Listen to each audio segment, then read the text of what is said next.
We were pretty lucky in the early 2000s. Not only was the WWE still fantastic to watch, but we were also treated to exclusive titles across multiple different platforms at the time. Not like today where we are force-fed the same rubbish game across all platforms. Back then we had a choice. The PlayStation took care of the SmackDown games, Xbox had their own exclusive Raw games along with a WrestleMania one, and the Gamecube had these four.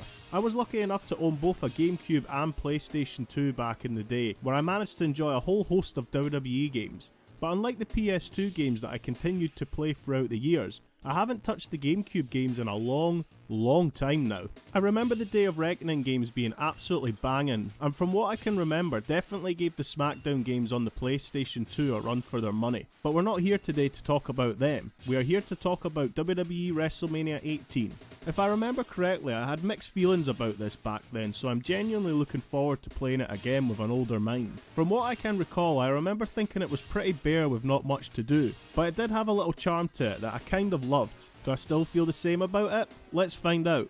WWE Wrestlemania 18 was released in June of 2002, but we had to wait a few months after that for it to be released in the PAL region. Developed by Ukes and published by THQ, which is usually a good sign when playing these older WWE titles. This was the first exclusive WWE title Nintendo released since WWF No Mercy, which was released at the tail end of 2000 on the Nintendo 64. I've covered that on the channel, so go give it a watch after you've finished with this one. That game still to this day is considered not just one of the greatest WWE games of all time, but one of the greatest wrestling games of all time, period. So I'm sure people were excited to hear about a new exclusive WWE title on the Gamecube. Plus, the WrestleMania this game is named after was pretty damn good as well. Now there's a bit of confusion around what game was the first to drop the WWF name in turn for WWE, and I believe it was WrestleMania 18. It was advertised as a WWE game, but the WWF branding is everywhere in this. What truly is the first WWE game with the new branding? Let me know, I'm positive it's this though. There are also some box cover variants. In America they got Stone Cold Steve Austin on the front along with RVD and Hogan, but over here we got The Rock replacing Austin. I believe Austin was long gone by the time this game was released over here, so that's probably the reason for that. That makes no difference to the gameplay, but I'm aware someone will end up mentioning this if I don't. The game's intro is fantastic. It's just footage from WrestleMania 18, so I can't play it unfortunately due to YouTube striking the channel if I do. The menu system is great, keeping with the dark theme of that WrestleMania with light yellow added in too. Now like every wrestling game, before I get into the action, let's check out the roster. The superstar selection here is pretty overwhelming when you first open it, with 36 superstars being available straight from the beginning, with a further 6 being able to be unlocked, those being Chris Benoit, Vince McMahon, Ric Flair, Rhino, Raven and Stacy Keibler, taking the total to 42. A big dip when compared to WWE Shut Your Mouth, which was released the same year, but we'll let it slide given it's WWE's first exclusive title on the Gamecube. I remember thinking for a game named after WrestleMania 18 they sure missed a lot of people out. DDP, Maven, Goldust, Spike Dudley, Billy Gunn, Chuck Palumbo and Jazz. It's not like some of those didn't play a big part during the pay-per-view. Most of these actually won matches and some even titles. Also, where's Eddie Guerrero and folk like X-Pac? I'm not really a big fan of the way the character selection screen is laid out here. It's pretty bare if I'm honest. I much prefer scrolling up and down through superstars while also getting some stats or even the name of their finisher being displayed. I think they could have got away with the lack of superstars if they added a bit more detail here. I'm not bashing the superstar selection at all, by the way. There are some absolute standouts here and firsts for WWE games. We of course have our own homegrown WWE talent here that have already established themselves within the company, but this was the first WWE game to fully feature superstars we've seen come over to the WWE after the WCW and ECW invasion angle. Superstars like Booker T, Rob Van Dam, The Hurricane and Lance Storm. Ric Flair also makes his return appearance in a WWE game since the Super Nintendo version of WWF Royal Rumble, but probably the biggest inclusion has to go to the NWO. I was so excited to see the original NWO in a WWE game back then. Hogan makes his first appearance in a WWE game since WWF Royal Rumble on the Mega Drive, and both Kevin Nash and Scott Hall since WWF WrestleMania the arcade game. It's unfortunate that this was Scott Hall's only inclusion in a WWE game back then. I was devastated that he didn't make it into SmackDown Shut Your Mouth, but was over the moon to see him included in this. As great as the NWO inclusion is, they didn't fully do them justice. Unfortunately, their theme isn't accurate and their entrance doesn't have that greyish overlay we'd see them come out to on TV and even later games. While we are looking at entrances here, let's talk about them. I believe this is one incredibly underrated aspect of this game. Underrated because it's best known for its gameplay and other features which we will touch on shortly. For the most part, they got everyone spot on. I already mentioned the NWO knockoff theme, and unfortunately they aren't the only ones to have this issue. Booker T and the Hardy Boys also suffer from this, which is a shame because their entrances in this look fantastic. They managed to capture the real life appearance of some of the superstars brilliantly with lighting and pyrotechnics, which if I'm honest, these are some of the best I've seen from WWE games from around this time. Not everyone looks as good as others though. Chris Jericho and William Regal look well off, and Rob Van Dam looks as ridiculous as the Rhino figure Mattel released a few years back. Please Mattel, give us a proper good Rhino figure, please. Along with the entrances and superstars themselves for the most part looking great, the same can be said for stage sets and designs. These look fantastic. It's a shame we only get a small handful to choose from, along with the first SmackDown, Royal Rumble 2001 and WrestleMania 17 stages being unlockable. More on that shortly though. We have the correct overlays corresponding to said arena you have chosen. It can be annoying though when it states your superstar is a holder of a belt but they don't appear to be actually carrying it. Also, before I move on, one feature I can't remember finding when I first played this back in the day was the ability to change attires. This is done in the character selection menu by pressing either of the shoulder buttons. Have fun messing about because some of them are pretty unique. You can also go into the appearance section within Create a Superstar mode to view them this way, so you don't need to load them into matches just to see them. More on Create a Superstar shortly though.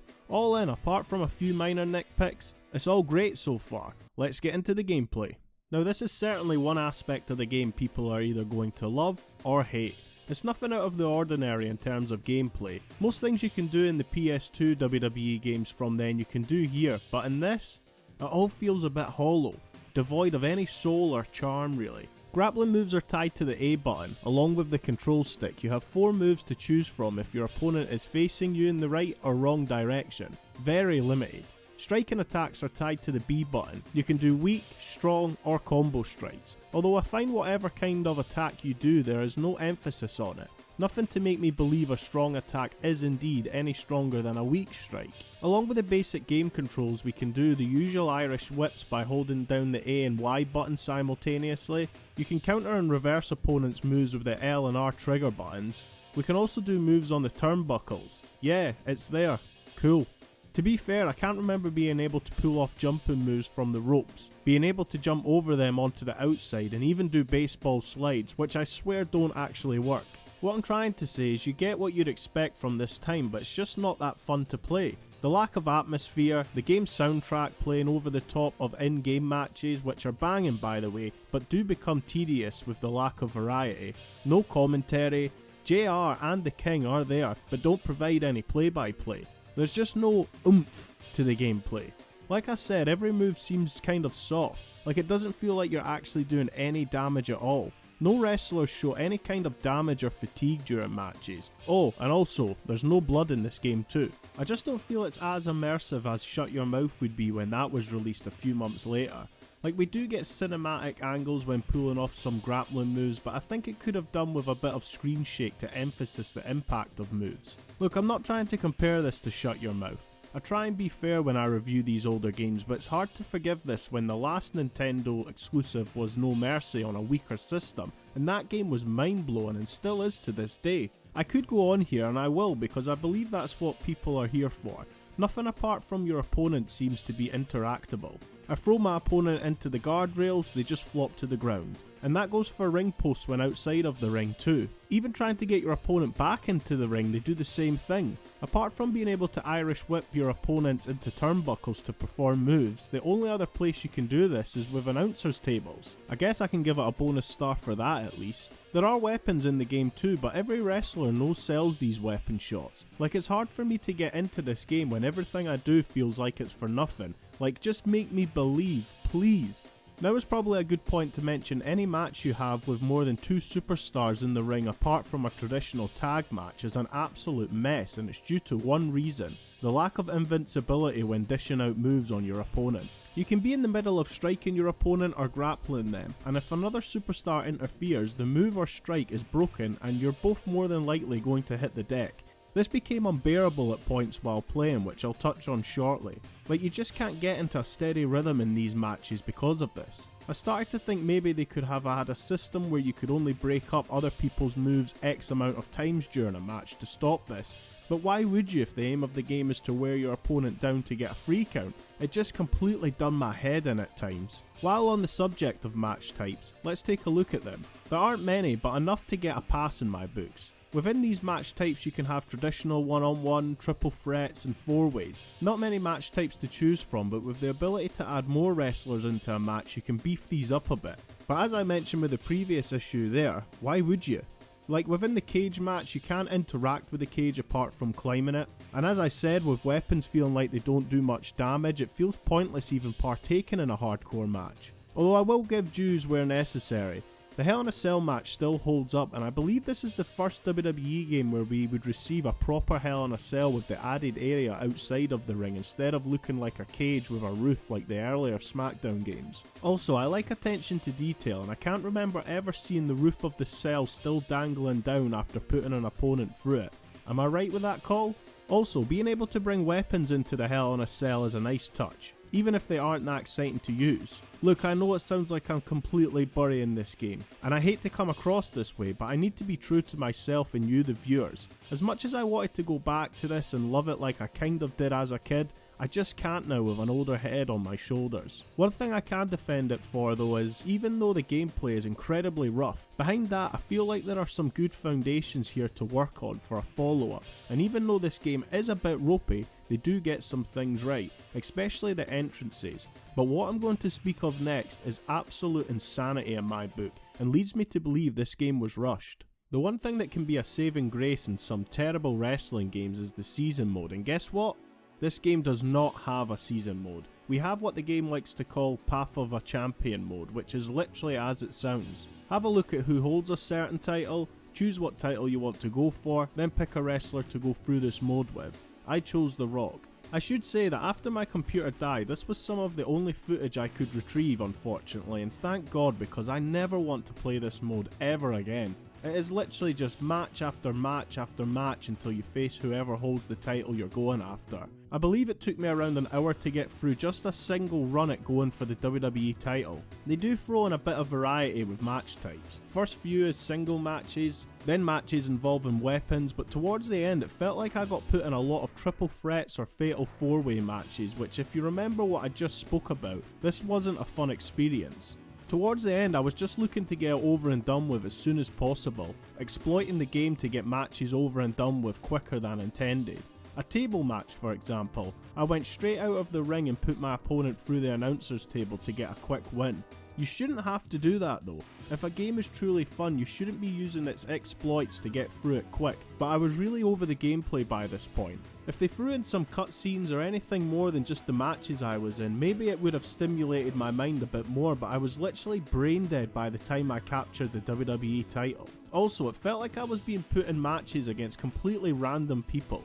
You would think if I was going for the WWE title, I'd be put up against others in a similar league to The Rock, but no, I faced Bradshaw more times than I can remember. The only thing that kept me going was the little chance I may actually see a title belt in the game, because I couldn't remember seeing one in the game from when I was younger. Finally, I got to the last match against Triple H, beat him, and guess what? No title. Just this screen saying I won the title. You mean the WWE title? For God's sake, show the belt some respect. Actually, the only time I seen a slight glimpse of any in-game title belt was during a ladder match I had in exhibition mode. Look, it's the old title belt.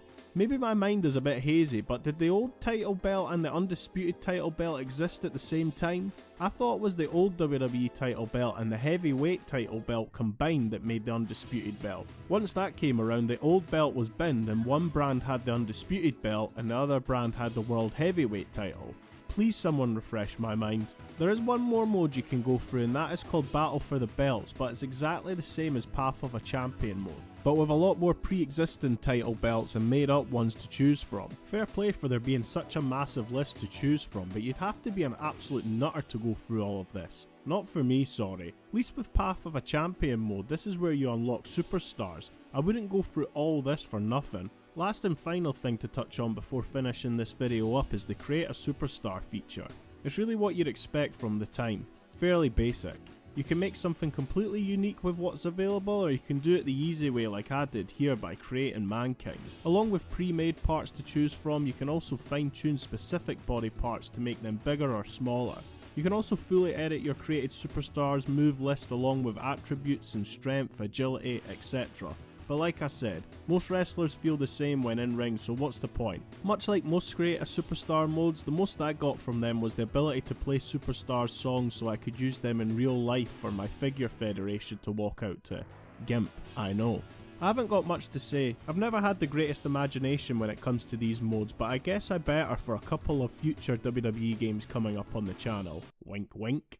So, my lasting thoughts? It's hard to recommend this unless you're a die-hard WWE fan. It does a lot of things great, like entrances, most character models look great, little attention to detail like the bit of the cell still hanging down after crashing through the roof, the ability to use weapons in the cell. Unfortunately, the bad does outweigh the good.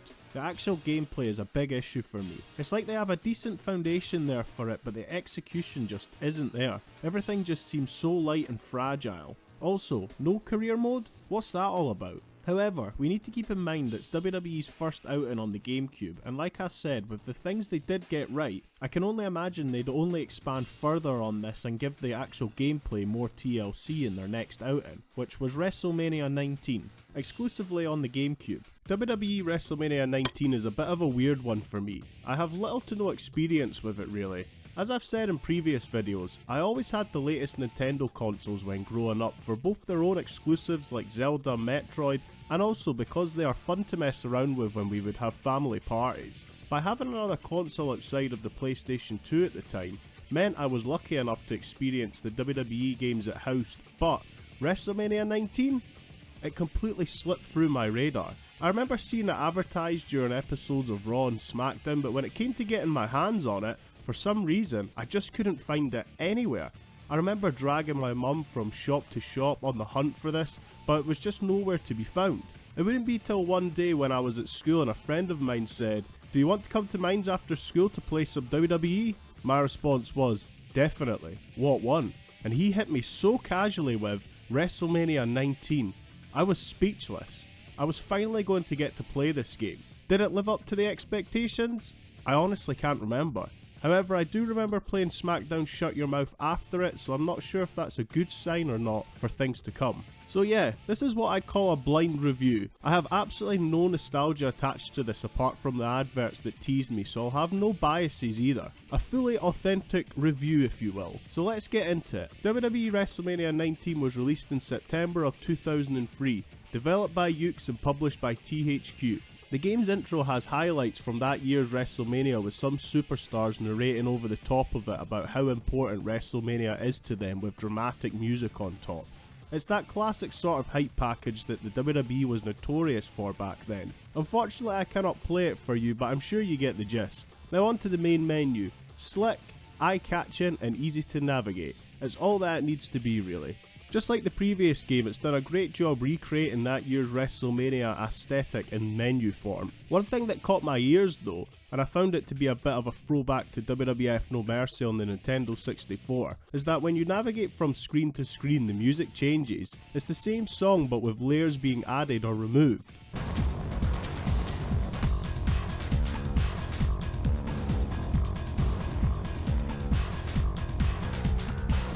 It makes it so pleasing on the ears when navigating, which I can appreciate. I'm sure you're all wondering what's included in these menus, but as always, before we dive into that, we need to check out the game's roster first, so let's see who's here. Straight off the bat, there are 45 superstars to choose from. More to be unlocked, but for the most part they aren't actually superstars. More NPCs you can unlock through one of the game's modes, but more on that later. I believe after unlocking everyone, that brings the total count to around 65. But can you really call it 65 if there aren't even actual people you are familiar with or would even want to play as? One of my biggest issues with the previous game, WrestleMania 18, was that it didn't actually reflect on that year's WrestleMania on the roster department, actually missing out some key people who even picked up titles that year. They have done a good job rectifying that issue in this, with only a few people not included who took part in WrestleMania 19. A-Train, Jazz, Rhino, Charlie Haas and Shelton Benjamin. If we want to be even more in depth, Chief Morley isn't included also, but his match was on Heat prior to WrestleMania 19 starting, so you lot can judge that decision for yourselves. Apart from that, everyone else is here, which is great. By the time this WrestleMania had come round, everyone who came in from the invasion angle had made their mark in the company, but now we had some extras which really were the people we wanted to see when the invasion angle took place initially. People like Scott Steiner and Goldberg make their WWE in-game debut here. However, these aren't the only people to make their WWE in-game debut. We also have Chavo Guerrero, Chris Nowinski, Dawn Marie and Victoria. But most notably, we have to point out the first timers in Batista and John Cena, given it would only be a couple of years until these guys would be sitting at the top of the table holding championships for their respective brands. Seeing as we're looking at entrances, let's talk about them. This is one aspect of the game I'm really not sure on. As I'm sure you can already tell by the graphics, it does look incredibly different from the previous game as it's running on a new engine, but they all just look and feel really weird in this for some reason, which is a shame because I praised the previous game for its entrances. Like, yeah, they all look good for the most part. Well, maybe not Rikishi. What the hell is going on here?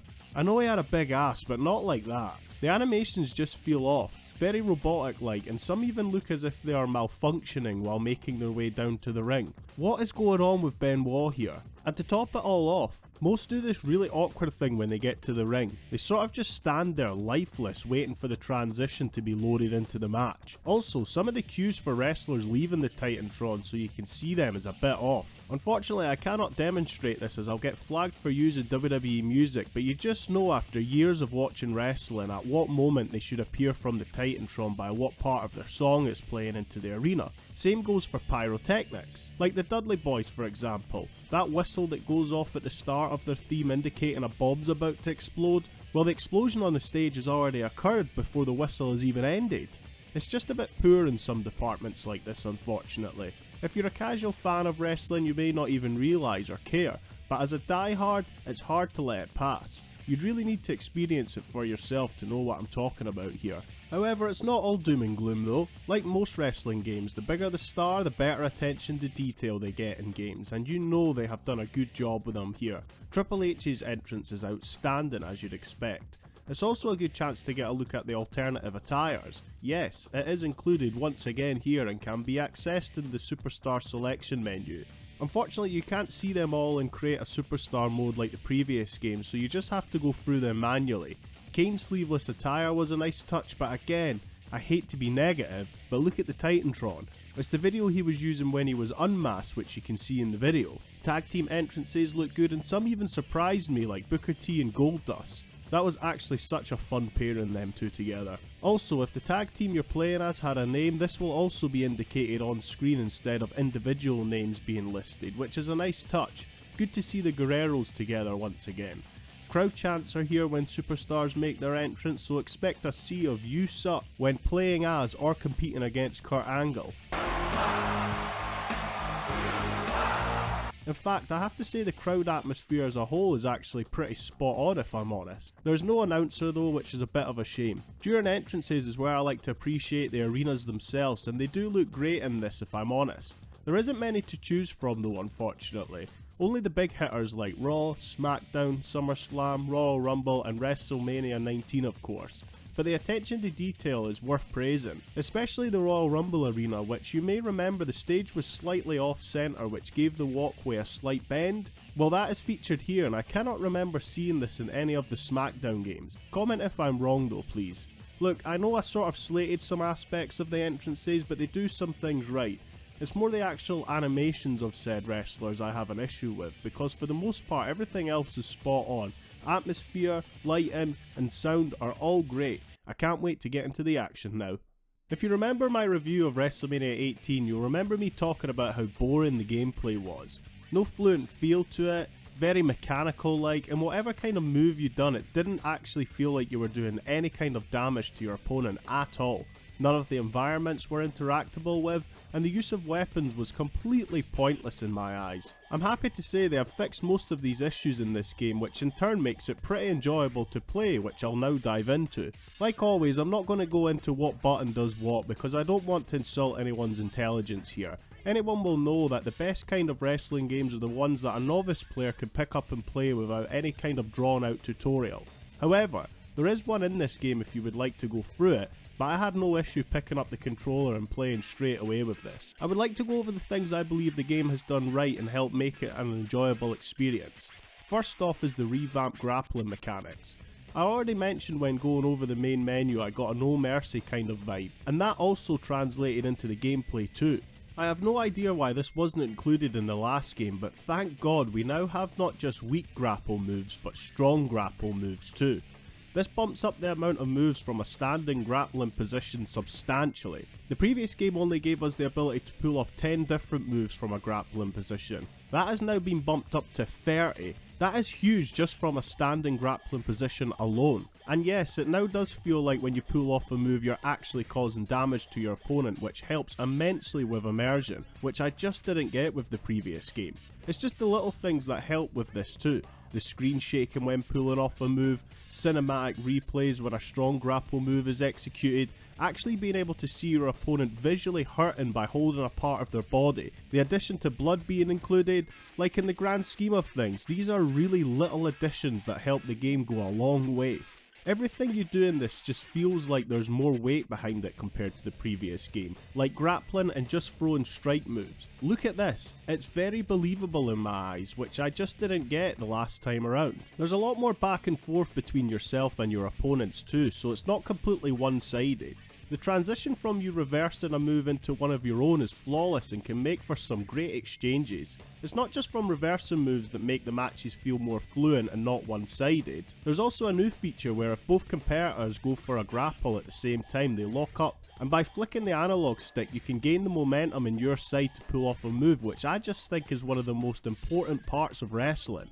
I mean, it's the most basic of moves, isn't it? Almost every match starts with it in real life, but back in the day we rarely seen it in games, and like previous things I've mentioned, it helps boost the player immersion, and that's what it's all about at the end of the day, isn't it? This back and forth feel continues on to the end of matches too. Unless it's absolutely one-sided, then I'm sure we can agree the most exciting part to real life matches are the ending. Who's going to win? Who's going to pull off their finishing move first? This is portrayed brilliantly in this. I found this happening a couple of times in this, but when both or even one wrestler has a finisher stored and ready to use, there is a real battle of who can pull theirs off first, especially when your opponent is highly likely to reverse your finisher, which will then grant them a chance to use theirs also. The ending I had here with Scott Steiner was pretty intense. I've got to mention No Mercy again here because the finishers are used in the same way. Once you activate your finisher, you have a small amount of time to pull off as many as you can within this time frame. It's got its pros and cons though. Pro being, of course, you can pull off your finisher a good few times in the one go, but the con is if your opponent is close to being busted open, and this happens when you do a finisher, because of the animation that gets played of your opponent getting busted open, this does unfortunately eat into your timer to pull off even more finishers. Not a big deal, but it's worth pointing out. That's not all that needs to be said about finishers though. You may have noticed to pull them off you need to fill up one of the 3 momentum bars displayed below the superstar's name. However, if you fill up all 3, this gives you the ability to steal your opponent's finishing move. It's not just the finishers alone I enjoy seeing in this game, it's also the build up. So for example, if your superstar has a taunt or something they do before a finisher, you're more than likely going to see it here, like Shawn Michaels tuning up the band for that sweet chin music, or Kurt Angle pulling his straps down before executing his angle slam. Again, it's those small touches that go a long way that anyone playing who is a fan can and will certainly appreciate. But as you all know, not everything can be perfect. Unfortunately, this game does have some flaws in the gameplay department which I'd like to touch on before going into the different match types the game has to offer, along with more things I actually like about this game. Now if you remember, I said at the beginning of this segment that they fixed a lot of issues in this title that I had with WrestleMania 18, and they have, but one they did not was the lack of environmental interaction. Well, at least in matches anyway. Same as before when Irish whipping opponents into the barrier, it's almost like there's an invisible wall protecting said barrier, so they actually don't even make contact with them, which can be pretty distracting when noticed.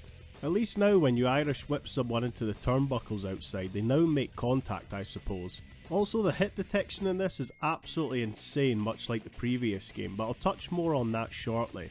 A bit pointless saying this, but there is no commentary in this game, but JR and the King are present at ringside, so you'll see them. So yeah, for the most part, gameplay is excellent bar those little nitpicks I mentioned there.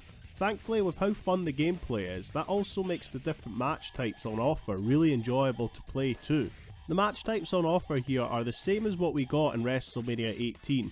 Now usually I wouldn't be too happy with this, but with how much they up the gameplay I can give it a pass. Now we can finally see what these match types are like with good gameplay to see exactly what the potential is with them. I'm happy to report that using weapons now actually look like they're doing damage to your opponent, along with showing wear and tear after they have been used. All weapons now even have a grappling move attached to them, opening up more ways on how you want your matches to play out, and again, small things do go a long way. Although one thing did annoy me, and it was with the ladder. You can prop them up against the turnbuckles and even Irish whip your opponent into them, but for some reason you can't do a grappling move with them. It's almost like the game thinks your opponent is on the turnbuckles rather than the ladder. I was hoping to maybe pick my opponent up from the ladder and slam them back into it. Yet again, the Hell in a Cell match is absolutely goated tier and was one match type I actually praised in the previous game. I just don't know how the PS2 games didn't get this level of detail when it came to this match type. We can still use weapons inside the cell by acquiring them from beneath the ring. Not only is the cell climbable from the outside, but also the inside too. You can stop your opponent from climbing the cell by shaking the cage. The ref follows you everywhere you go in this, so if you go up to the top of the cell, he does too, and will even take an incredible bump falling through the roof along with yourself and your opponent. The Hell in a Cell in the Gamecube games does not get the recognition and respect it deserves. So if you haven't guessed already with how good the gameplay is in this, it kind of makes the previous title obsolete. Everything they tried to do in that game was just a total fail in my books. But what they really wanted to achieve was finally seen in this game. Now I know I mentioned No Mercy a few times. Please believe me when I say, I'm not comparing this to No Mercy at all, but the similarities are obvious when playing this game. Even when I went to read about it online from old forums, people were hyped thinking they were getting that long awaited No Mercy sequel. And I can see that they tried their best here to do it. Obviously both these games have their pros and cons, but I feel like this is probably the closest we will ever get to seeing and playing another No Mercy type game. But anyway, I'm going off track here. It's probably about time I get onto the subject you're probably all looking forward to the most, the game's career mode. Now as we all know as fans of WWE games, along with gameplay, the career mode is usually what makes or breaks them. The previous game had the Path of a Champion mode, which puts you against the most random superstars until we got to face the champion and which championship path you chose, and that was it. No cutscenes, no story aspect, nothing. Just match after match, which became boring very quickly along with the gameplay. Thankfully we don't have the Path of a Champion mode in this. In fact, we don't have what you'd even call a traditional career or season mode. Instead, we have Revenge mode. You start out by picking a superstar. I went with Booker T because if you all remember, he got absolutely robbed at WrestleMania 19. One of the worst booking calls ever in my eyes. It starts with a cutscene. Oh, thank God we at least get cutscenes in this. We are being manhandled by two security guards who tell us that Vince McMahon has given them strict orders to escort us out of the premises. Once thrown out, we are greeted with a pair of feet. Shout out to all the homies with a foot fetish. It's Stephanie McMahon who would like us to follow her to her office.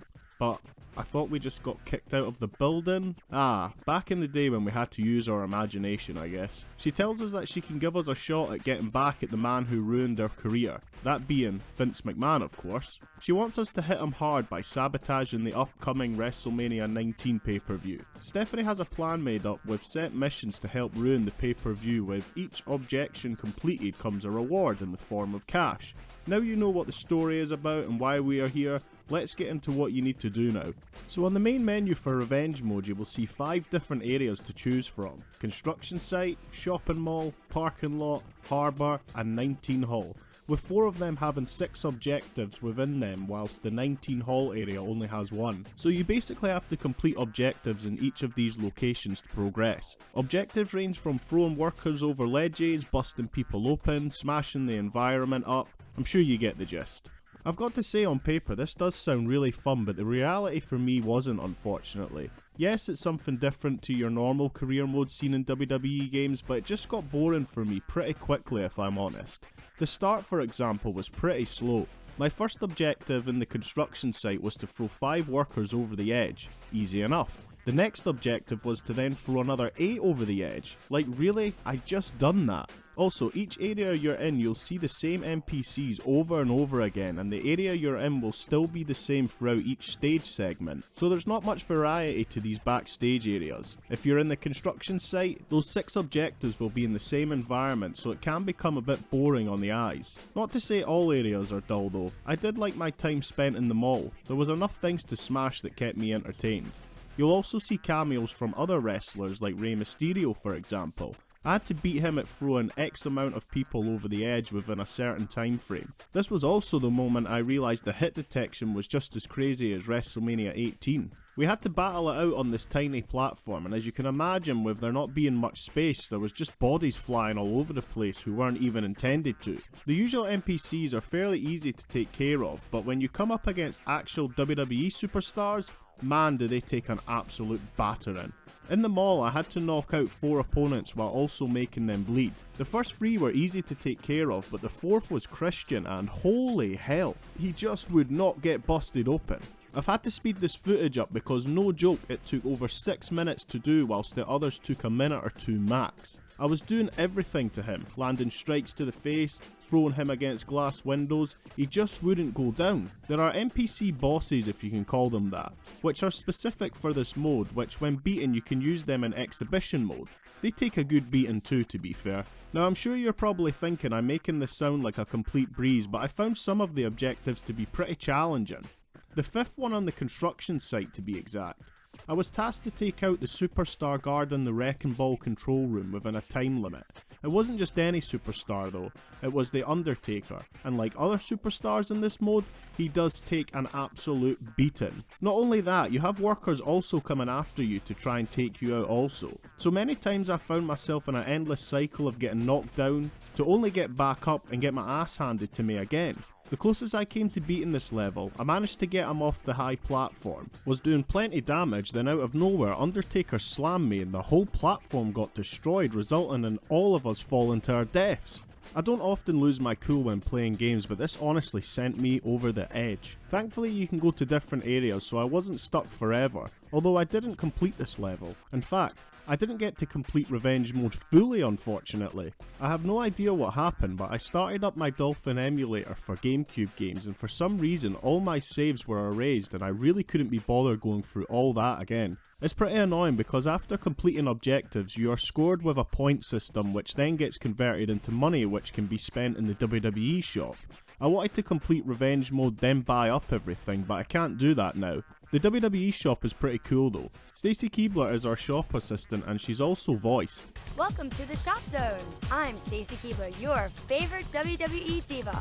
Some of these weapons you can buy look pretty cool and I would like to have seen what their grapple move attached to them would have been like. I only got as far as halfway through the parking lot objective, so I apologise for the lack of variety in the footage I have from this mode. I should also mention another issue I had whilst playing Revenge Mode.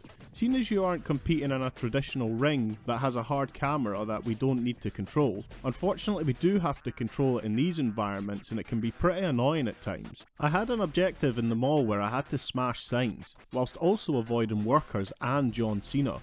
For some reason the camera was just not on my side in this, resulting in me missing the signage at times when I was trying to destroy them. One plus side I'd say is that there are cutscenes as you progress, like Vince McMahon here looking raging after I destroyed them all. Again, little things that go a long way compared to the previous game's lack of cutscenes. So yeah, that's revenge mode really. Like I said, I lost my save and didn't want to go through it again so early, so I ended up checking online what I missed, and to be honest, it's nothing exciting. It turns out you face Vince McMahon at WrestleMania 19. Who's seen that coming? I kinda wish I could have gotten that far to give Booker T his chance to beat his ass after that terrible call having Triple H win. Still can't get over that. So all in, not really my cup of tea. Felt it to be more like a beat 'em up, which I don't mind in other games, but with wrestling, I prefer branching storylines, multiple cutscenes to keep me entertained, and that's just not what I got here. I appreciate them having the balls to go for something different, but I feel with how much I enjoyed the gameplay, I would have loved a proper story mode here. I guess the gameplay is where most of the time went to, which I don't mind. Not for me, but I can imagine many of you guys having a great time with this, and who knows, I may revisit it once again later down the line. Now let's check out the Create a Superstar mode.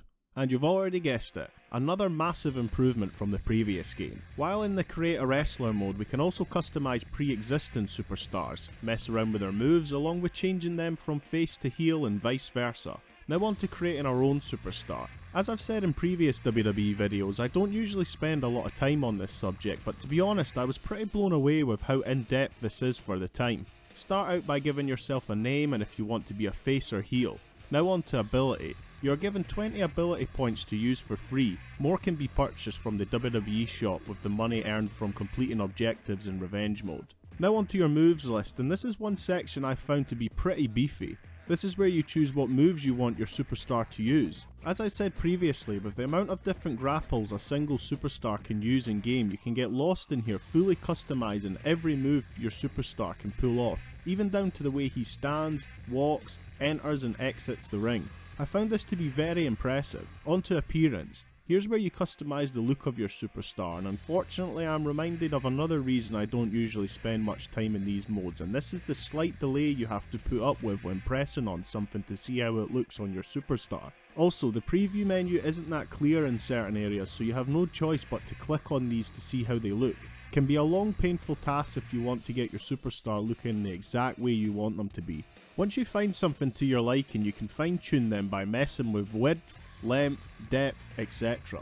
There's many different categories within these sub-menus to choose, even more stuff when it comes to attire, but unfortunately I only noticed this towards the end. I was confused by the lack of options on offer at first. One odd thing I found when I was looking for a hat. When I found the one I was looking for, it looked like it was just floating above my head, which caught me off guard. You actually have to fine tune these onto your superstar's head, which at first I was like, that's a bit crap. But actually it's a great idea for you to be able to fine tune exactly to your needs rather than picking it and it's placed on how the game wants it to be. More room for creativity for the user, which is never a bad thing. You'll notice in the next section before I realised you could do this when I'm wearing a mask. Now you've got the moves sorted in appearance, now onto the entrance, and this is brilliant I thought. You don't just pick a song along with a video, you fully customise your own entrance. Pyro, different camera angles, and even the delay in time you have between the camera panning the audience and your song finally hitting for you to start making your appearance. Forgive me if I'm wrong, but I can't remember an entrance creator being this in depth around that time. Please let me know in the comments if I'm wrong though. So yeah, a pretty substantial amount here for players to sink their teeth into. May take a bit of time navigating and getting used to the layout, but I think if you gave it enough time you could make some truly brilliant superstars here. I know for a fact it's something I'm going to have to get used to for the next game I cover, so it's nice to get a warm up here. So that's WrestleMania 19 for the Nintendo Gamecube. There are many things I like about this game which you have just listened to. Such a massive improvement from the previous game, which is always a good thing. There's enough here to keep you entertained for hours and I was pleasantly surprised by this. The gameplay is fantastic, the inclusion of blood, weapons doing real damage, the Hell in a Cell matches, I could go on. I'm sure you all won't be surprised when I say that yes, I would totally recommend you play this, either to old fans or new. It's incredibly easy to pick up and play and certainly gives more recent WWE games a run for their money. I'm genuinely excited to give the next WWE Gamecube game a bash now with how much this has improved over the previous one. Hopefully it's a trend they continue, as it's been many years now since I've played the first Day of Reckoning game, so I can't remember much of it if I'm... Day of Reckoning was released in August of 2004 exclusively on the Nintendo Gamecube. Once again developed by Yuke's and published by THQ. Out of all the WWE games released for the Gamecube, this is the one I remember playing the most, so I've been looking forward to revisiting this for the first time in 20 odd years or so. That is mad when I think about it. Keep in mind, this game came out between SmackDown Here Comes the Pain and a few months before the first SmackDown vs Raw was released. Before I continue, can we just take a moment to look at the name change? Why Day of Reckoning when the previous WWE Nintendo exclusive titles were WrestleMania 18 and 19? In fact, Nintendo also gave us WrestleMania 2000, which was the 16th WrestleMania if we're going in order here. I'm well aware of other WrestleMania games because I've already covered them, but none of them were named with a number at the end of them. It stopped with the previous game at 19, and it wouldn't be until we got WrestleMania 21 on guess what? The Xbox. That's actually really annoying, don't you think? Anyway, I remember booting this up for the first time and watching that intro video and having my mind absolutely blown. As far as I was concerned, this looked way better than SmackDown Here Comes the Pain. I may make comparisons here and there, but this video isn't a comparison between the two. As you know, I'm going through the WWE Gamecube games and playing them for what they were at the time in the interest of fairness, as I do with all my other videos. But yeah, this intro is still class. Then on to the main menu where you get your face melted by the sounds of Anthrax and Public Enemy's 1991 tune Bring the Noise. More on the game's soundtrack shortly because I feel it's owed its own little section that I'll cover when going on to the gameplay. I can't remember these menus being so boring to look at. I mean, they do the job and are easy enough to navigate, but I really like WrestleMania 19's approach with bringing back that No Mercy vibe with music slightly changing as you jump in and out of the different menus on offer, while also keeping the aesthetics true to WrestleMania 19's theme. I guess that's an issue you'll face if the game you're making doesn't have its own identifying look like the SmackDown series. Thankfully though, this isn't a menu reviewing channel, so we can move on. As always, you all know when looking at these games now, and as I did as a youngster, the first thing I'd always do is check out the game's roster, so let's go and see who we have here. There are 40 superstars to choose from, a slight downgrade from WrestleMania 19's roster. To be honest, the roster isn't that great upon closer inspection. We do get the heavy hitters in terms of The Rock, Triple H, Undertaker, Kane, Shawn Michaels, along with a few higher end mid-card guys like Chris Jericho, Kurt Angle, etc. But apart from that, it kind of feels a bit dry. I feel as if a few notable names from that time period are missing here. Some that spring to mind instantly are folk like Billy Kidman and Paul London, who if my mind serves me correctly had a fun tag partnership around this time. Carlito, Eugene, Heidenreich, Hurricane, Jamie Noble, Maven, Rene Dupree, Nunzio, and even the Dudley Boys. Plus there's a few more I could mention. I know unfortunately you can't include everyone, and these games do have deadlines etc. that they have to meet, which means some wrestlers don't make the cut. Also I should mention the disc size of the Gamecube isn't that great. They were really small in comparison to the PlayStation's discs. But it's really when you think back to that time, a lot of folk have been missed out here who I would have rather seen and probably really enjoyed playing as over some of the folk we actually got. Also, some of the photos we get of them look horrendous, I must admit. I mean, look at Big Show. Look what they've done to my man Val. And Edge? To be fair though, most do look alright I guess. You could name them if you were just shown one of these pictures. We also get a rundown of the superstars' stats, which include strength, speed, durability, counter, charisma, submission, along with their overall ratings, which I do like to see. It's mad to think some of the mid to lower card guys in this would soon go on to be top guys within the WWE in such a short period of time. We say goodbye to Lance Storm, who would actually never be seen in a WWE game after this. Of course though, when we say our final goodbyes in WWE games, that usually means we get to say our first hellos. We see first time appearances for Doug and Danny Basham of the tag team the Basham Brothers, Garrison Cade, Mark Jindrak. Legends are introduced to the Gamecube games for the first time, with one in particular I was surprised we had actually never even seen in a WWE game up to this point, and that is Greg Valentine. In terms of other legends, we welcome back Andre the Giant, who was last seen in WWF No Mercy back on the Nintendo 64.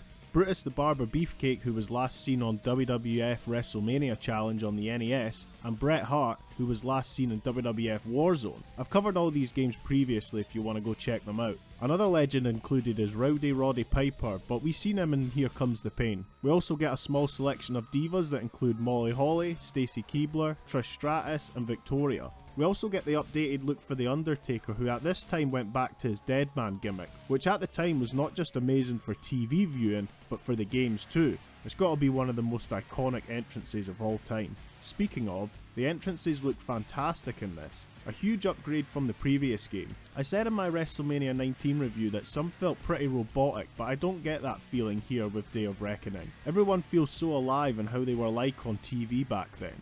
Here's where we also notice that the game has been updated massively in the graphics department, definitely giving me SmackDown vs Raw vibes, which was yet to be released. This is one thing I have enjoyed seeing the most with these WWE Gamecube games, the leaps in graphics and production from each one as they get released. Like, I'm not even in my first match yet and I'm already feeling as if I'm in for a completely new ride compared to the previous game.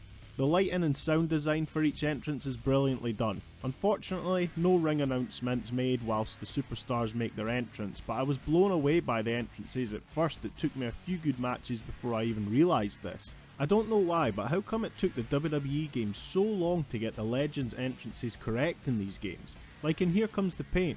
They had them come down to the ring in a little cart with no music playing. In this, yes, at least they are walking, but they don't have their original music playing, but instead the game's soundtrack is their theme song, which they all use the exact same song. Yeah, of course it's cool they included the legends that we see in this, but I've never seen the point in adding things unless you're going to do them complete justice. As great as the entrances are, one thing I noticed which I found weird was the WrestleMania 20 set design. For some reason feels really small compared to the other arenas, which all look fantastic and accurate by the way. But yeah, I'm not sure what is up with the WrestleMania 20 set. Thankfully though, once in game, and with the stages being used as the backdrop in game, it does look great, along with all the others. While on the subject, let's check out the gameplay.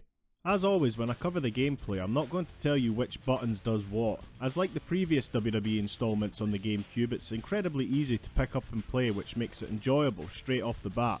Along with a graphical upgrade, this also translates well into the gameplay. I can't quite put my finger on what has changed, but everything just feels a lot more fluent and direct from the previous game, which if you remember correctly, I did enjoy also. It doesn't feel as arcadey as WrestleMania 19, which isn't a bad thing, although I did like the balance Here Comes the Pain got. Just a good mix of realism and arcadey. This game just hits differently though for some reason, and really not much has changed in terms of grappling. We still have an extensive amount of grappling moves we can pull off from various positions. Strong and weak grapples are present here, and I feel they have a lot more weight to them, along with striking moves. Finishing moves work the same as the previous game also. Once you build up your momentum bar, you can pull off a finisher, and within this short time frame you can pull off as many as you can until it runs out. You can also steal finishers in this too. We do get a couple more additions added into the gameplay department. The first one you'll notice is the wrestler's body gauge shown on screen. Just like how we've seen in SmackDown Here Comes the Pain.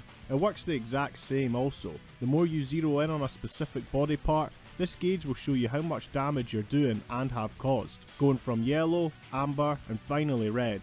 Upon doing more damage to specific body parts, wrestlers will reflect on this by either limping or holding whatever part hurts the most, which is great for the realism aspect of the game. We also get a new feature to the Gamecube games, this being the momentum lift and shift. These are two separate things. The momentum lift now gives players the ability to lift heavier wrestlers. Finally, we got weight detection in the Gamecube games. This now makes players think strategically when going against bigger guys. You can't just go for a grappling move straight away. You have to wear down your opponent first until you have a chance of lifting them off their feet. Once you get to this stage, a momentum bar will appear on screen where you'll have to bash the A button to move the counter in your favour. Once this is achieved, we have liftoff. A great addition to these games. Now on to momentum shift. This can be pulled off when yourself or your opponent's momentum bar is in danger. I don't want to toot my own horn or anything, but it became pretty evident early on whilst playing this that I'm pretty goated at it. So I didn't get to use it once, and most of my opponents I either defeated by pinfall or KO. But basically, if you get into danger territory, you can press A and B together to get a shift in momentum. Pretty much just swapping momentum bars over really. It comes with a pretty cool animation too. I like this addition because it makes the matches a bit more open-ended. Like yeah, you can absolutely destroy someone, but if they use this, then the whole dynamics of the match can change instantly with you all of a sudden being on the defensive. It can however only be used once during a match, so if you do find yourself on the receiving end of an absolute pummeling, make sure to use it when you absolutely need to. Don't waste it early on. Weapons show wear and tear and you can continue to use weapons even if bits have fallen off, like here with the sledgehammer. I love this because in most WWE games, as soon as a weapon appears to be damaged or broken, it just disappears. Now don't get me wrong, weapons do just disappear like I just said in previous games, but I can't remember ever being able to continue to use a weapon once it's broken in any other WWE game from this time period. Let me know in the comments if I'm wrong though, please. Also, just listen to the sound effects of that kendo stick. My boy Steve Blackman would be proud. One thing that annoyed me in the previous games was that when you throw an opponent into the ring post or barricade, it barely felt like they made contact. That's been sorted in this. Not the best, but a good improvement. I'd have liked to have seen the ability to perform an environmental move on the ring post, but it is what it is, I guess. Another issue I had from the previous game is still present here. Why can I prop ladders and tables up against the turnbuckles but not perform a grapple move into them? The only way to see anything close to this is by throwing an opponent into them and perform a running striking move. This really shouldn't annoy me as much as it does. There is no commentary in this game at all. Instead we get a soundtrack from real artists with licensed music. As you may remember from the start of the video, I'd said I'd dedicate a little piece just for the game's music. Correct me if I'm wrong, but I believe that this is the first WWE game to feature a full licensed soundtrack by real groups, and I've got to say on paper, all the tracks are pretty good, but do become very repetitive due to the lack of variety. I believe there is only 8 or so tracks on here, so yeah, be prepared to hear the same songs over and over and over again. There was always the option to turn the music down, which I did eventually, so I could listen to my own music on my sound system while playing this. I have so many gigs coming up, so this gave me the perfect chance to listen to the bands of the gigs I have coming up. But as I said, I believe it's the first to do this, and as far as I'm aware, that trend has never stopped. With how great the gameplay is, I bet you're all wondering what match types we have on offer here, and unfortunately, it's the exact same as the previous game. Bar one though. We finally have a new match type added here, and when you think of that time period, what match springs to mind first? Gotta be the Elimination Chamber, right? That chamber match at Survivor Series 2002 was, and still is, absolutely top tier stuff. Bran Panties is the match we got added here. Why? I don't know. It's what you'd expect though in terms of gameplay. Beat them down and a mini-game button mashing bar appears to undress the divas. Really basic stuff, and a match in these games I just have no interest in. I'd much rather be watching these in real life rather than in-game, which is really annoying actually when you take a closer look at the Survivor Series arena. You can clearly see an ambulance there from Kane and Shane McMahon's ambulance match. You can clearly see the burial site for The Undertaker and Vince McMahon's Buried Alive match. Why not include them instead? Unlike the previous game where we had loads of backstage areas to fight in due to the game having its revenge mode, there is absolutely none of that in this game. Every match takes place inside the ring unfortunately. No upgrade to the steel cage matches either. The only time you can interact with the cage itself is when you're escaping. I'd have loved the ability to be able to use the cage as a weapon against my opponent. Hell in a Cell has all the bells and whistles from the previous game, so yeah, not much has changed in the match type department, which is a shame really because I'd have liked to have seen how these matches could be played out with the updated features to the gameplay. So yeah, that's the gameplay. Can't really argue with the new things added, further improving on from the previous game. It's incredibly easy to pick up and play, so I don't think any newcomers will have any issues with this. Let's take a look at the Create a Superstar feature. Now, if you're a subscriber to my channel and have watched all my wrestling videos, you're probably thinking, Prick, don't you usually cover the game's story mode first before jumping into the Create a Superstar mode? And yes, you'd be right, but if you try and play the story mode, this is what you get. So let's get the Create a Superstar feature out the way first before diving into the game's story mode. So upon starting to create my wrestler, I thought it was going to be more or less the same as the previous game, but I was actually surprised with how many features this had and even expanded on from the previous game. Now I actually spent well over an hour creating this superstar, seeing as I knew this is who I was going to be using throughout my time in the game's story mode. And by taking my time, I think this is the most I've appreciated the Create a Wrestler feature out of all the WWE games I've covered this far. So I'll try and make this not too long, as I know you'll all be dying to hear what the story mode has to offer in this. I must admit, The appearance side of things are more or less the same as what we've seen before. You can fine tune each part of the body to your desired needs, a whole load of different attire choices, full costumes or individual pieces of clothing, and more can be bought from the WWE shop. More on that in a bit. For me though, this feature truly shines when you're choosing your wrestlers' movesets and entrance. Like before, we get an animation of the move before picking, which is great, but an added bit of detail I really liked was how it showed what the implications of what the move would do. It shows the degree of strength. Does the move directly go into a pin after being executed? Will it possibly KO your opponent? Will they make them submit? And the chances of busting them open. You'll even notice some of the names for moves are in different colour, indicating the likelihood of any of these things happening. I absolutely love this. It really made me think about what moves I wanted to suit my playstyle. I seriously got lost here. I wrote my gameplay section before this part, and it's making me doubt if I even done the gameplay justice when you see just how many moves are actually on offer in this game. It is truly mind blowing if I'm honest, and I got lost in this for ages. The create an entrance feature was just as fun. So many camera angles to choose from, lighting and fog effects, pyro, you name it, it's all here. How they walk, their posture, you can literally make whatever you want. Of course I had to make mines out like I was in the middle of a war zone with pyro and explosions going off at any given opportunity. Love it. Like I said, I don't want to spend too much time on this because I know what you're all waiting for. Day of Reckoning's Create a Wrestler took what WrestleMania 19 done and really polished it up. Like I said, this is probably the most time I've ever spent in this feature in all the WWE games I have covered this far, and for good reason. It's absolutely stacked with possibilities. You can also even look online at forums for core formulas to create existing wrestlers who aren't in the game. The community is still thriving online for cause within these older WWE games. But yeah, you're going to want to make something completely tailored to your liking and playstyle, seeing as you're going to be using them in the game's story mode, which we will now talk about. Now that Create a Superstar is out the way, let's check out the story mode. Can you believe it? We got a proper story mode in this. No Path of the Champion rubbish like in WrestleMania 18 or revenge mode like in WrestleMania 19. Here we finally get a proper story mode. It only took the Gamecube game 3 attempts, but I welcome it with open arms.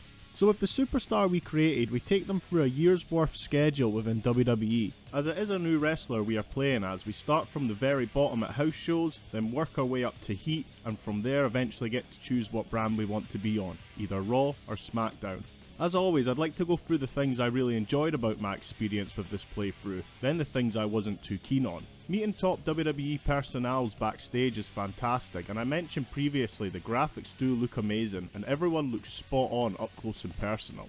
Across your playthrough you'll bump into many people like Paul Heyman, Coachman, Vince McMahon. I mean, most people you'd expect from this time period are present in this. The writing too for each of the wrestlers' dialogue was really well done too, I thought. Unfortunately, this was just a little bit before the WWE games introduced real life spoken word into the story mode, so you have to read in all cutscenes. Which, come to think of it, is a bit weird considering the previous game had spoken word from the likes of Stephanie McMahon and Stacy Keibler, even if it was very brief. Not a big issue though when it's written as well as it is in this. Like, I can hear the wrestlers actually speaking these lines in my head whilst I'm reading them. These backstage segments help give the WWE world some life while we're playing in them. It really does feel alive and help make it seem like I'm not the only person in it. Like, we bump into Booker T at one point early on, who tells us he has been sent down to do some house show appearances because he is recovering from an arm injury and needs some ring time before going back up into the main roster. This all helps build in the world we are playing in, and it did kind of hit me that this is what it would potentially be like as a new guy in the WWE, as this is a side at the time of the game's release I had never really thought about before. During the start of the story mode you will face a lot of jobbers trying to also make it in the big time, and I've got to say they all look the part. Some of these are truly believable. Well, maybe not this cowboy, but it would have been so easy for them just to give us lower card guys to face. At least this way we're being put against others who are new. Same goes for the stage design for the house shows. It would have been so easy just to give us the Raw or SmackDown stage or something like that. Got to give props where it's due, and I've got to say it's a nice touch. It's always given me that constant reminder that we are not at the big time yet. Obviously, with us being a created superstar, we start with incredibly low stats, but we have the chance to upgrade these with points earned from winning matches. After each match, we get a result card with a grading system for successful strikes, grapples, counters, etc. Then this is exchanged into attribute points we can use on our superstar. It's a nice touch to be rewarded for mixing it up a bit in the ring. Along with being granted attribute points, we also get cash which can be used in the WWE shop zone. Here we can buy movesets, attire for created superstars, arenas and weapons. I also like that certain things that may happen during backstage segments also impact you in the ring. For example, I was attacked backstage during a cutscene which then seen me come into the ring visibly in pain, and also my body was actually weak, shown by the body gauge once the match had started. This wasn't the only time I noticed this. There was also a section during the beginning where I was told Matt Hardy had a bad leg, and right enough, once our match started, he was visually hurt in his legs, indicated by both the way he walked and also his body gauge. The last and final thing I really liked was the way the title belts looked in this. Unfortunately, like most WWE games at the time, the only time we see these is in the game's story mode, and it's such a shame. Just look how fantastic these looked, filled with detail which I'm sure all of us WWE fans could appreciate, not just at the time, but also now. I should however actually mention that I have applied many texture packs to the games I run on emulation through Dolphin. That many in fact, that I can't remember which games I've done this to, so the title belts looking this good may be due to a texture pack, so apologies in advance if yours don't look the same. Now before I get into the things I wasn't much of a fan of, I'd just like to say I genuinely enjoyed my playthrough of the game story mode. It was such a breath of fresh air to finally get one in these GameCube games because they were seriously lacking it in the previous ones. Now with some things I didn't like, and this was more of an issue at the beginning which sort of calmed down towards the middle and at the end, and that was the fact I was constantly being told what to do. You see, each match has special conditions you must meet to continue the story. At the beginning though, I just felt like it was some sort of nagging wife simulator. Do this in a match, do that in a match. I just felt like I wasn't given the freedom to put on a match of my own. Now I know you can argue, well you're a jobber, you're supposed to do what you're told. And yes, that is somewhat true, if it was real life, but this is a game. I want to sit down and enjoy it without constantly being told what to do. The worst part is that the game actually acknowledges this a few times during backstage segments with my character pointing this out. Sticking with meeting those special conditions in matches for a minute. Like I said, you have to meet these for the story to progress, which of course means there is no branching story paths. You need to make sure you meet everything that is thrown at you or else it's back to the beginning of said match. To make things worse, if there isn't even a special condition for you to meet, you still have to win the match. There was one match I had which had absolutely no impact story-wise if I was to win or lose. I unfortunately lost it and was gobsmacked that I had to replay this exact same match even though there was no special requirements to meet, or it even having anything to do what was going on story-wise. Also, I found one special condition rather confusing as it was described to me backstage by Triple H in a very vague way. I was going against Batista for the Intercontinental title and was told to attack Batista with a sledgehammer to send a message to him. Fair enough. So I knock out the ref, grab the sledgehammer and attack Batista. Then I got DQ'd for it. Second time round I done the same, but this time I didn't get DQ'd. Went for the pin and got this. Even though I clearly used the sledgehammer on him, I'm now thinking, what the hell do you want me to do here? Obviously I'm trying to win the Intercontinental title belt here, so I'm doing it in a way I expect it to be done, but no. You've got to hit Batista with a sledgehammer without knocking out the ref, so he can see it take place. I mean, it kind of makes sense once you find out Triple H is out to screw you over and is just using you for his own game, but still, it was really confusing. Which brings me on to my next issue. You have hardly any decision making. Everything is predetermined for you already. The only time I was able to make a choice for myself was when I got a promotion from Heat onto the main roster, and I could choose between Raw or SmackDown, and I went with Raw. Obviously, like I said previously, there are no branching paths, but I feel there could have been more choice given to the player for replayability value. There are moments in the game where you feel like you're about to be given a choice, but it's taken away from you, and your choice is made for you by someone else. Like this section in the Raw storyline, you're made to feel like you're going to get a choice between siding with Triple H's Evolution or Chris Jericho, but nope, it's already decided for you, which I just find a bit annoying. Feels like if you play Raw and SmackDown story mode, that's it. I will give the SmackDown playthrough a go eventually, because as I've mentioned, it's been many years since I last played this game. Another issue which I find a lot of the older WWE games have when it comes to the story mode is I feel like you're put against the same people a lot, and for most of the time, absolutely no reason. Day of Reckoning takes this a bit further though, at least on the Raw playthrough anyways. I felt like I was in the tag team division for far too long, to the point where I was done with it way before I was ready to go on a singles run. And like my issue with being told what to do a lot at the beginning of my playthrough, the fact I'm in the tag division and not having single matches does get brought up in backstage cutscenes, adding more salt to the wounds. It's almost like the developers knew people would get bored, so they start mentioning about going on a singles run to keep you going. I know a lot of people probably like tag matches, but I'm not really a fan, especially when you can't control your partner, so all my tag matches went like this. Just keep battering the superstar you're in the ring with, beat them down until their status is at danger, knock their partner off the ring, and then go for the pin. It got monotonous for me really quickly. There's one more thing before I close this dislike segment up, and some may say I'm nitpicking, but it's worth pointing out. As I previously mentioned with how in depth the create a superstar and entrance is, putting time into fine tuning it to your desire, well that gets completely blown out the window in story mode. If only you're holding a title belt, your entrance gets changed. I really don't know why this is. You come out with a more casual swagger, no pyro, no camera angles you place to suit your character, nothing. It's a shame because I'd have liked to have seen my created superstar come out with a belt with the created entrance I put the time into. So now that you all know what I liked and disliked, what are my final thoughts on the story mode?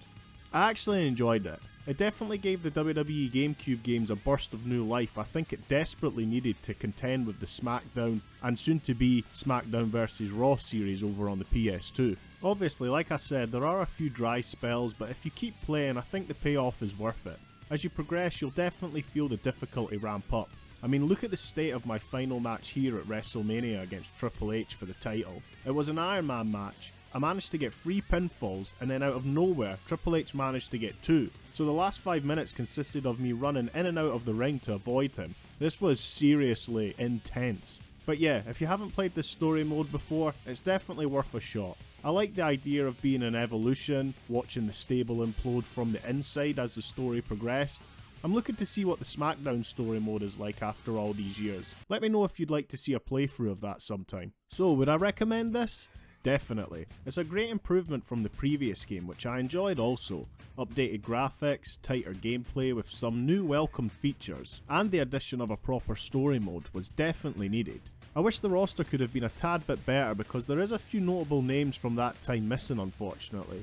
Presentation looks fantastic, from making your entrance to then fighting it out in the ring. I'd highly suggest anyone to give this game a bash if they haven't already, and to those that haven't played it since its release, you may be surprised with just how well it still holds up to this day. Now I just wonder how Day of Reckoning 2 is these days. Much like this game, it has been many years since I last played it, and after this playthrough, I must say I'm genuinely looking forward to giving the sequel a bash. WWE Day of Reckoning 2 was released in the month of August 2005. Developed by Ukes and published by THQ. I have not played this game in like 19 years or something, so I can barely remember a thing about it if I'm honest. I do remember as much as I enjoyed this game, I didn't play it as nearly enough as I did the first Day of Reckoning. I did enjoy the first Day of Reckoning game, but I always seen it as a nice little fix to get me through until the first WWE SmackDown vs Raw game hit the shelves over on the PlayStation 2. I was absolutely hooked on the first SVR game. So much so, by the time Day of Reckoning 2 came out, I hardly really played it. I was only interested in it when I needed a little breather from SVR, which was rare at the time. However, I do remember having a blast with it. I completed the story mode, unlocked everything that was available, and then it was just completely forgotten about. It wasn't like the SmackDown games on the PS2 that I would still frequent from time to time for either enjoyment or a dose of nostalgia. I'm genuinely looking forward to giving this another bash for the channel and see if it still holds up. The intro package for this is still fantastic. It's one aspect from the real life product that always seemed to translate well into the games at the time. Intense music, with some spoken word over the top along with footage from the game. Simple, but effective. What's not to love?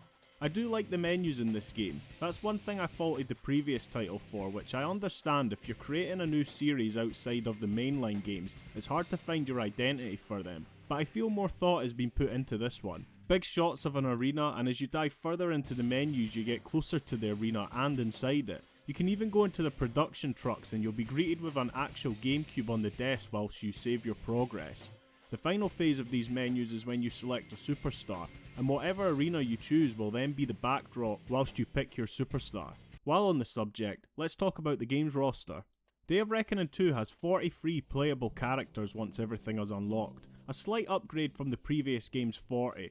I've got to say, I like the presentation of the roster much better in this game. In fact, probably the best out of the 4 GameCube exclusive I visited this far. You get a nice render of the superstar you're hovering over and their overall rating, and with a press of the X button on the controller, this brings up their profile. Here you can view their attributes along with what their special move is. I believe by the time this game's released, the actual WWE roster itself was a lot better and it's reflected well in here in game. We of course have our usual suspects from this time along with a load of first timers for WWE games, and some now that when I look back, were key components in what made the Ruthless Aggression era so entertaining and fun to watch. We see first time inclusions here with the likes of Heidenreich, Orlando Jordan and Paul London, which I must mention, if you haven't already, check out podcast appearances this guy makes. He's got some incredible stories from this era and seems like a genuinely sound bloke. Gene Snitsky also makes his first appearance in a WWE game along with Kenzo Suzuki, which until now I completely forgot about him. And that makes sense too, because it is usually these games which helps me remind me of certain superstars from different eras, and I can't remember him from any other game, and that's because this is the only WWE game to feature him. So yeah, if we have any die-hard Kenzo fans out there, this is the only place you'll get to play him as. We also get Carlito, Chris Masters and Muhammad Hassan as playable characters for the first time. And when I think of the Ruthless Aggression era outside of the obvious picks, these three usually spring to mind first. I remember seeing Carlito for the first time in those funny vignettes that featured on TV before he made his official debut. I remember everyone in school thinking he was the coolest guy in the world, and it didn't take long for someone in my class to get an apple spat in their face for not being cool. Next up, the masterpiece, Chris Masters. I know he's spoken publicly over the years in interviews and podcasts etc, but how the hell did this man not get a chance at a title run? For me, he was the total package. His entrance was fantastic, and his theme song was top tier as well. His Master Lock challenge was entertaining to watch, and at the time I absolutely hated him, but as I got older I realised that's what made him great. He was a proper heel, and by me hating him, he was doing his job right. Just a shame we never got to see him hold the World Heavyweight title, because I think he would have had a good run. I'm also glad to see he's still wrestling to this day, and is still in great shape. Last up is my favourite addition, and maybe the most controversial superstar of all time, Muhammad Hassan. Now of course when you're younger you appreciate the good guys, but see when you've grown up and rewatched the old stuff, I can't help but love the heels, and my god, Hassan has got to be one of the greatest. This wasn't that long after the 9/11 tragedy, so it was fresh on the mind for a lot of people, but when he first came in he was speaking some truths, to be fair. Obviously they took it to an extreme when they actually turned him into a terrorist, but I don't think a single wrestler has had as much heat with the crowd since him. The funniest part about it though is that he is actually Italian, another guy I'm incredibly happy to hear is doing great in life. In terms of divas, we get one new first timer with the inclusion of Christy Hemme. We also have Stacy Keibler, Tori Wilson and Trish Stratus accompanying her, giving us a total of 4 playable divas in the game. Unlockable superstars which fall under the Legends category include Mankind, Bret Hart, The Rock, Stone Cold Steve Austin and Hulk Hogan. Now I know by this point we had seen Mankind and The Rock feature as legends in the first SmackDown vs Raw game, but I remember it hitting me hard seeing Austin fall under that umbrella too now. It was a really weird time for me as a wrestling fan, because even though I was young at the time, I was already beginning to feel nostalgic for the years that had just passed. Thankfully though, with some of the guys I previously mentioned like Masters, Carlito and Hassan, my love for the show started to grow again. But yeah, to gain access to these legends, a few requirements must be met, like complete 5 exhibition matches to unlock Austin, 10 for Mankind, and 20 for Bret Hart.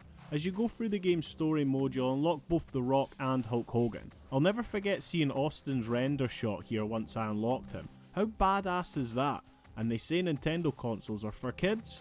While we're looking at the footage here, I'm happy to report that the Legends have now finally got proper entrances along with the correct themes. Well, they took a slight liberty with Mankind's theme because it doesn't match the era that his attire depicts here, but I can let it slide.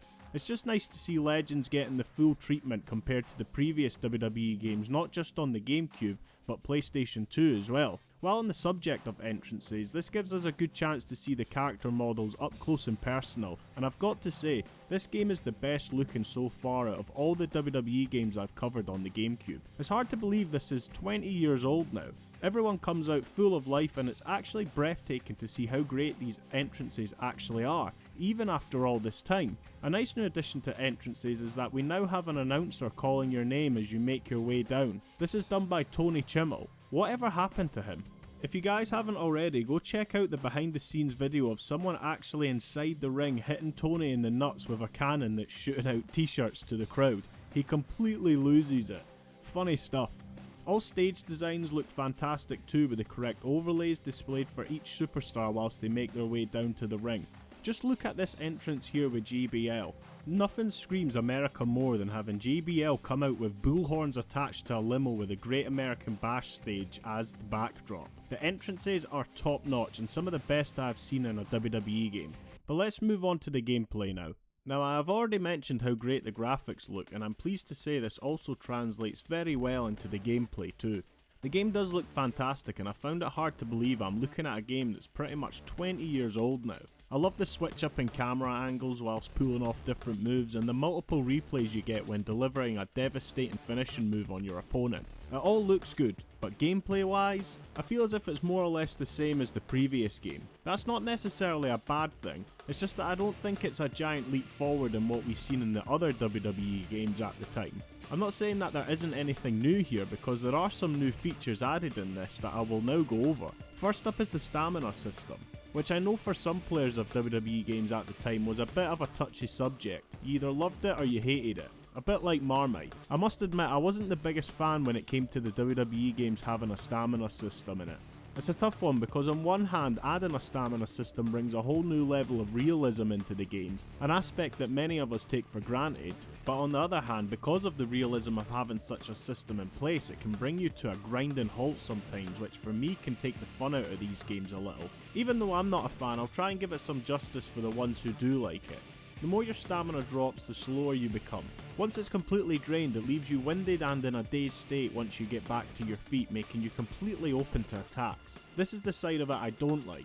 If your opponent is constantly on the attack, this leaves little room for you to regain stamina, so you may find yourself in an endless loop of being absolutely pummeled because you are completely winded at all times. Another reason why I don't like the stamina system in this game in particular is how you actually regain stamina. You literally just stand there. This is so boring.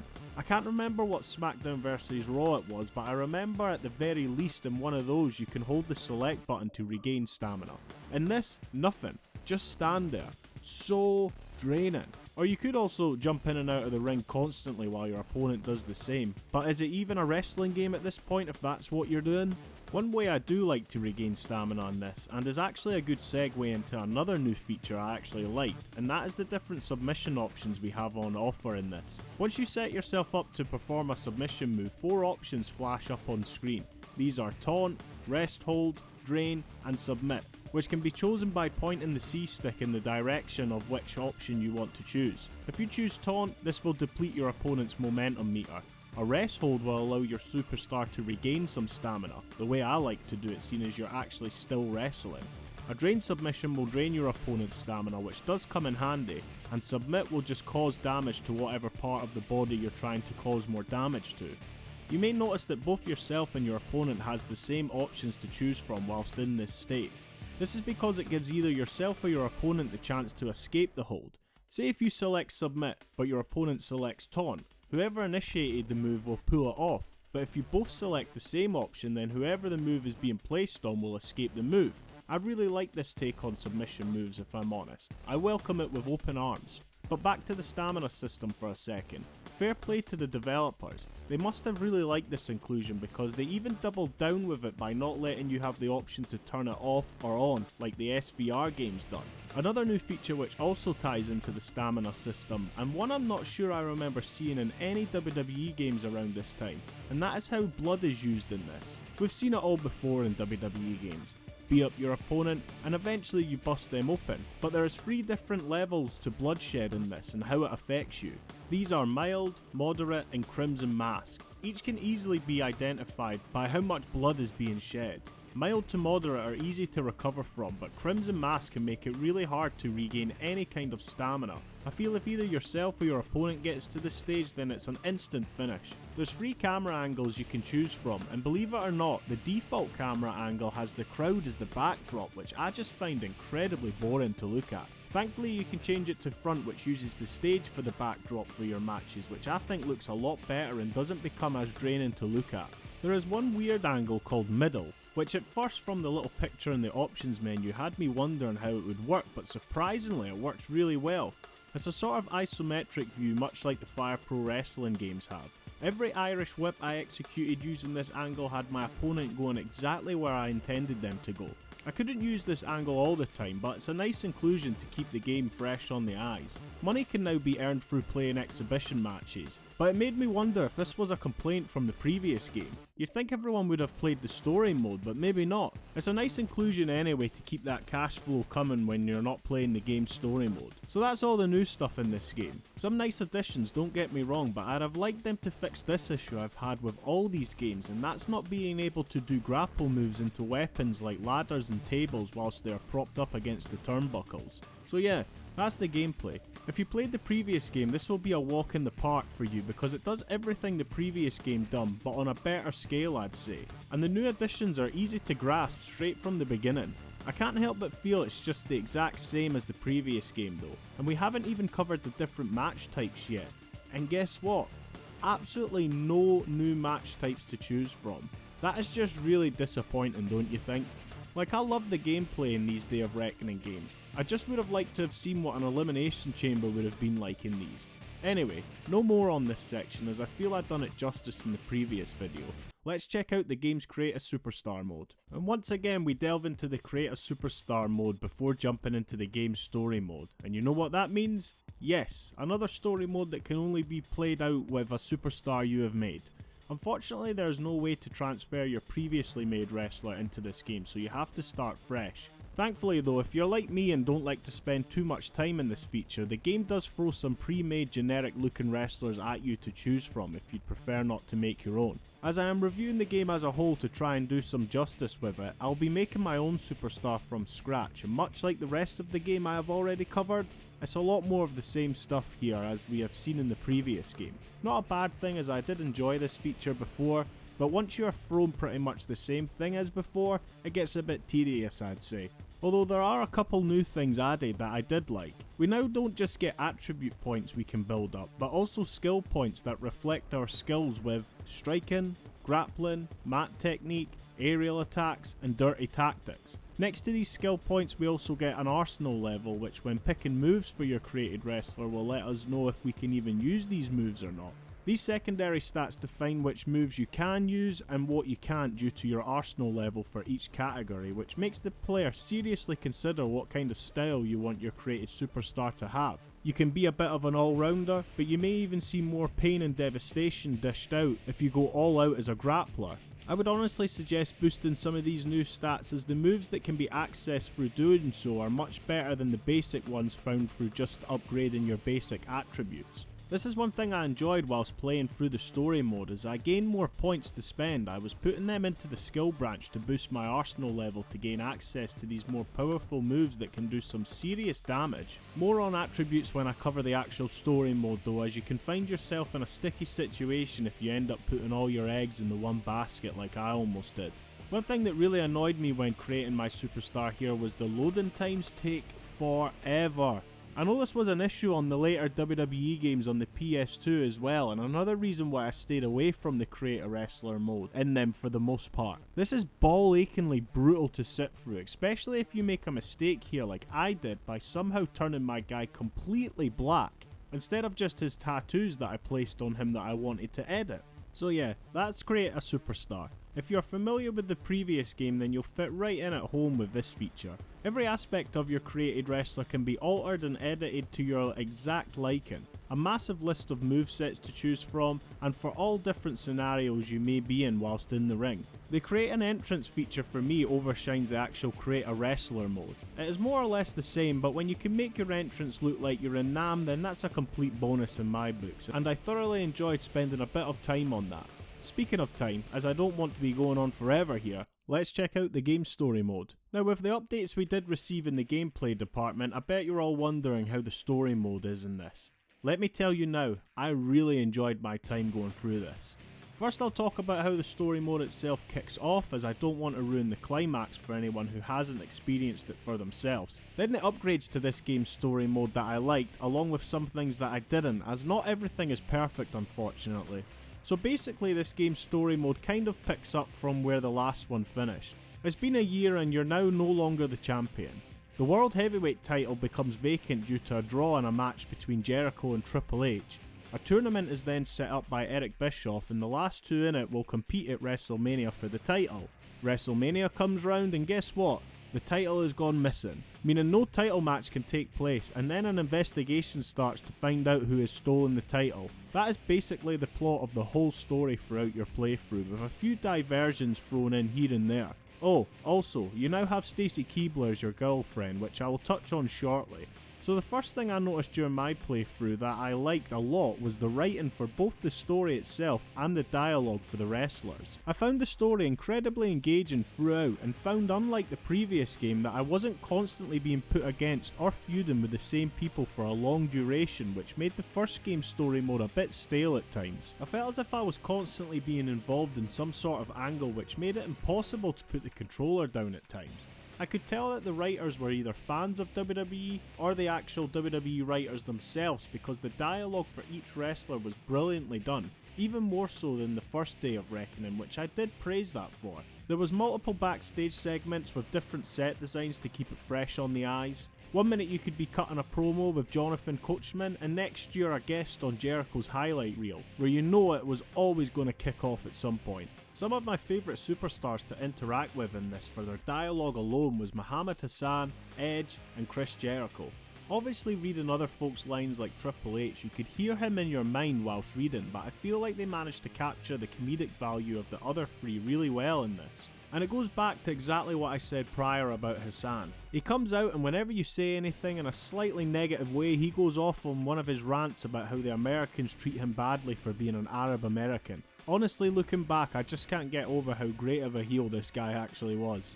Now that we live in a softer world, some lines you may read in this might come off a bit different now, like when Edge calls Hassan a desert do-rag wearing rookie, or when I told him to keep his turban on, which of course Hassan then uses as ammo to go on a rant. There was a few times the way Edge referred to Stacy during a few cutscenes had me thinking that wouldn't fly now, but you know what? That's the way it was then, and I wouldn't change it for the world now.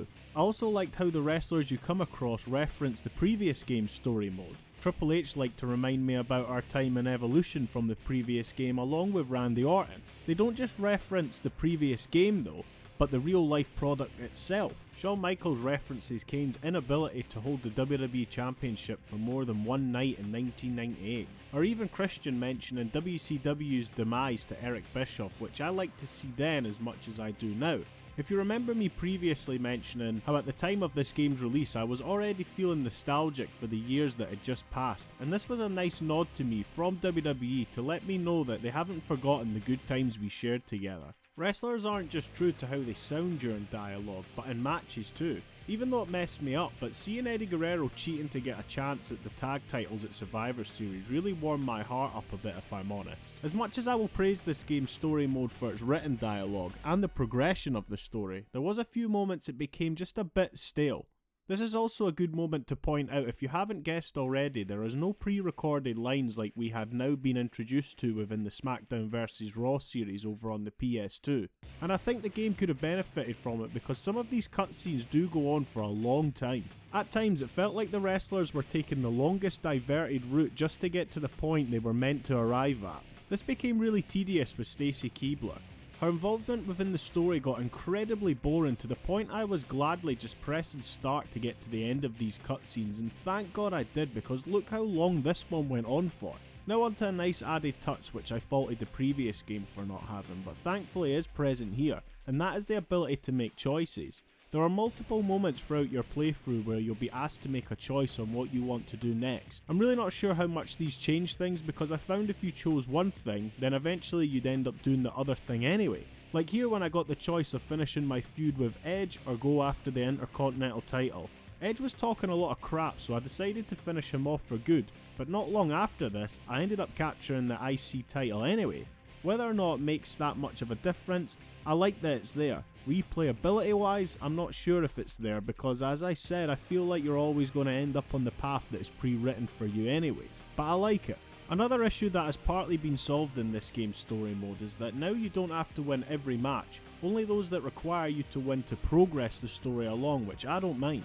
The previous game making you beat everyone even though it has no impact on the story was pretty annoying, especially if you were dying to see the direction in which the story was taking you. Also, another thing I liked yet again was how great the belts looked in this, even more so than the first Day of Reckoning. Unfortunately though, you can only see these within the story mode, and also yet again, more stock entrances for myself if I'm carrying a belt. I just want to see how my created entrance would have looked while holding one of these belts. So if you remember, whilst I was covering the Create a Superstar mode, I mentioned I would come back to talking about the attribute system when I got to this section. Well, here we are. So as you progress through the story mode and win matches, you're awarded with money to spend in the game's shop zone, along with stat points just like the previous game. I would honestly suggest not spending all stat points at once as soon as you get them. Do what I done and save them up over the course of an in-game month, then spend them, and here's why. The first time I almost got myself into bother was when I found myself in a triple threat cage match against The Big Show and Rob Van Dam, with the only way of winning was to escape the cage. Almost 20 minutes I tried to win this match, but I just couldn't climb the cage fast enough in time, even with how badly beat up the other two were. I just couldn't reach the top. Thankfully I did have some attribute points saved for a rainy day, and by simply boosting my speed stats up a bit, I managed to win the match with no issues. The second time wasn't too bad, more tedious than anything else. So I found myself in a submission match against Kurt Angle. Now the build I was going for with my superstar was sheer brute force and power. This is why I neglected the speed attribute along with submission. So I did get a little worried going into this because I had literally just spent my attribute points before going into this chapter whilst also saving beforehand, so I couldn't return to a previous save. You see, if your speed stat is low, you just move a lot slower. No big deal, right? Especially if you're going for a build like I was. But if your submission stats are low, it means you can't hold a submission move for a long period of time, literally a second or two if you're lucky. This resulted in me just having to beat him to a pulp and continuously apply a submission move for a second or two, which my character could do until I eventually got Angle to submit. Now if you didn't boost your speed attribute and had none to spare, then you could potentially find yourself soft locked from continuing, and that cage match comes probably around the last quarter of the game's story, meaning you'd have to start right from the beginning, and let me tell you this, I wouldn't have finished the story if I had to do that. So all in, minus the few things I didn't like or found annoying, I did enjoy my playthrough, more so than the previous game's story mode. One thing I don't really understand though is why you have to use a created superstar for this game's story mode. I felt like anyone could have been in your created superstar's shoes during my playthrough. Of course, apart from when the other superstars or yourself reference the previous game's story mode. But yeah, I think first time players would enjoy what the story has to offer here, and one I would go back and play some other time down the line. So would I recommend this game? Absolutely yes. Now I know I may have come across a bit hard when going over the gameplay, but it's still a great experience playing this. That much so, apart from the story mode, you could completely pass on the first one and come directly to this. The menu system is great, entrances look fantastic, and as much as I may have come across like I was hating the gameplay, I did actually enjoy it. It's just that it's too similar to the previous game.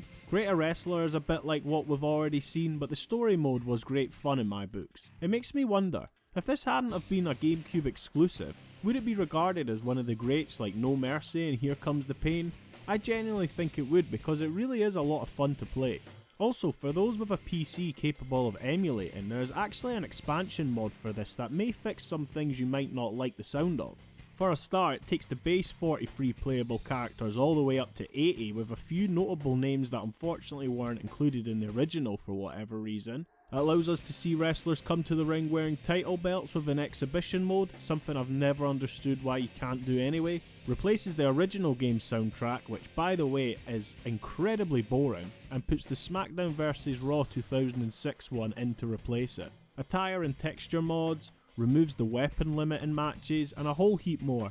I haven't had the chance to fully dive into it yet, but one day I will, and it's free too, so yeah, go check it out if you haven't already. This has been a blast going through the WWE Gamecube exclusive titles. Definitely took me down memory lane, and glad I revisited some of these. Where do I go next? Who knows? Stay tuned to find out. Anyway, That brings me to the end of this video. I'd love to hear your opinions on this game down in the comments below, positive or negative. I respond to everyone and really do enjoy hearing other people's points of view on games I cover here on the channel. If you enjoyed this video, then please give it a thumbs up. If you didn't, then give it a thumbs down. Either way, it lets me know what I'm doing right and what I'm doing wrong. Last but not least, if you really did enjoy this video, please hit the subscribe button. It would be much appreciated and will also help me reach a wider audience. I also have an Instagram account which I'm going to start posting on again a lot more than what I currently do, so hopefully catch you over there too. With all that being said, I hope you enjoyed, and as always, I'll catch you in the next one. See ya!